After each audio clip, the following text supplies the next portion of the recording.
राजीव राय जिंदाबाद, बीजेपी जिंदाबाद।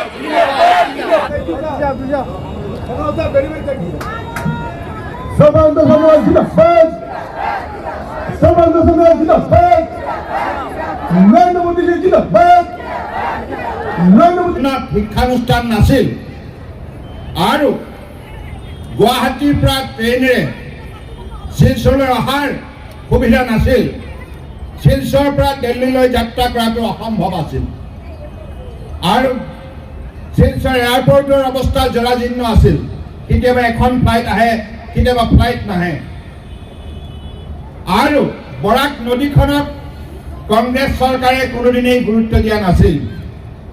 বৰাক নদীয়ে যে বিশ্বৰ বজাৰলৈ যাব পাৰে, ৱৰ্ল্ড মাৰ্কেট টাচ কৰিব পাৰে, যোগাযোগ কৰিব পাৰে, এই কথা কংগ্ৰেছে 55 বছৰ কাল ৰাজত্ব কৰাৰ পাছতো উপলব্ধি কৰিব নোৱাৰিলে। মাননীয় প্ৰধানমন্ত্ৰী নৰেন্দ্ৰ মোদী ডাঙৰীয়াই ঠিৰাং কৰিলে যে কংগ্ৰেছে 55 বছৰে যি কাম কৰিব নোৱাৰিলে, আমি 10 বছৰৰ ভিতৰত সেই কাম কৰি দেখুৱাম। আজি আপোনালোকে নিজেই দেখিছে কিমান ৰাস্তা নিৰ্মাণ হ'ল।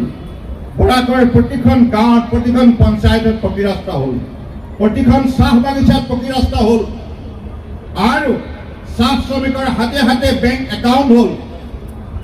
লক্ষ লক্ষ জনৰ নতুনকৈ বেংক একাউণ্ট খোলা হ'ল আৰু তেখেতসকলৰ নামত খেতিয়ক হওক, শ্ৰমিক হওক, পুৰুষ হওক, মহিলা হওক, যুৱক যুৱতী, ছাত্ৰ ছাত্ৰী, বৃদ্ধ বৃদ্ধা, বিধৱা, দিব্যাংগ সকলো শ্ৰেণীৰ ৰাইজৰ বাবে আজি মাননীয় প্ৰধানমন্ত্ৰী ডাঙৰীয়াই যিমান সংখ্যক যোৱা 11 বছৰে আঁচনি ল'লে, সেই প্ৰতিখন আঁচনি ধন পোনপটীয়াকৈ ডিবিটি কৰি পেলাই তেখেতসকলৰ একাউণ্টত শতকৰা 100% ধন জমা হ'ল। এইটো হৈছে পৰিৱৰ্তন। আজি মহিলা আইসকলে অৰুণোদয়ৰ পৰা আৰম্ভ কৰি উদ্যমিতাৰ যোগেদি যিমান সংখ্যক আজি আৰ্থিকভাৱে সুবিধা লাভ কৰিবলৈ সক্ষম হৈছে, ই কেৱল সম্ভৱ হ'ল বিজেপি চৰকাৰৰ দিনত। আজি শিলচৰ ভাৰতবৰ্ষৰ এখন উল্লেখযোগ্য চহৰ হিচাপে জনাজাত। ইয়াৰ পূৰ্বতে কংগ্ৰেছৰ শাসনকালত শিলচৰ কোনো ভাৰতবৰ্ষৰ মানুহে চিনি পোৱা নাছিল। আজি এইখন ঐতিহাসিক চহৰক কোনোবাই যদি নতুন মৰ্যাদা দিলে, নিগমৰ, কৰ্পৰেশ্যনৰ, সেই মৰ্যাদা দিয়া চৰকাৰখনে হৈছে নৰেন্দ্ৰ মোদী চৰকাৰ, বিজেপি চৰকাৰ। বাণিজ্য কৰাটো সম্ভৱ কৰি তুলিলে কোনে? নৰেন্দ্ৰ মোদী ডাঙৰীয়াই।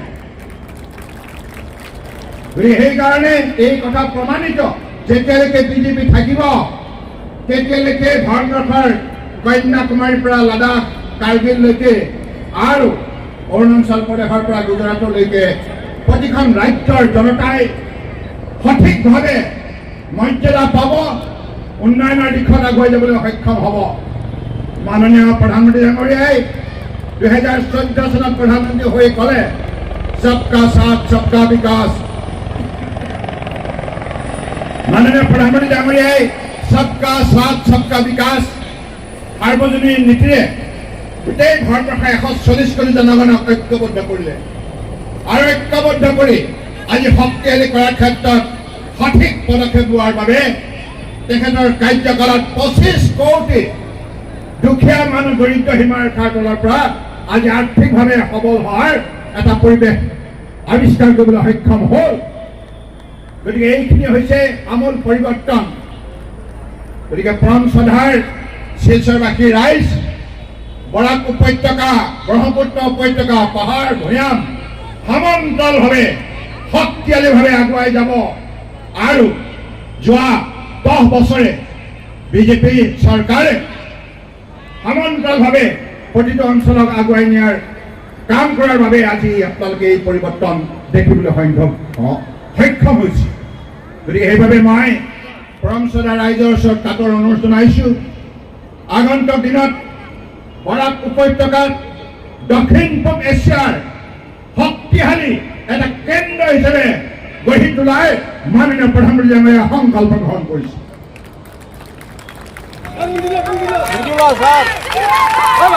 राजीव राय जिंदाबाद, বিজেপি জিন্দাবাদ, রাজদীপ রায় জিন্দাবাদ, রাজদীপ রায় জিন্দাবাদ, নরেন্দ্র মোদী জিন্দাবাদ, নরেন্দ্র মোদী জিন্দাবাদ, অমিত শাহ জিন্দাবাদ, অমিত শাহ জিন্দাবাদ, নিতিন নবীন জিন্দাবাদ, নিতিন নবীন জিন্দাবাদ, ডক্টর হিমন্ত বিশ্ব শর্মা জিন্দাবাদ, ডক্টর হিমন্ত বিশ্ব শর্মা জিন্দাবাদ, দিলীপ শেখর জিন্দাবাদ, দিলীপ শেখর জিন্দাবাদ, রাজদীপ রায় জিন্দাবাদ, রূপম সাহা জিন্দাবাদ।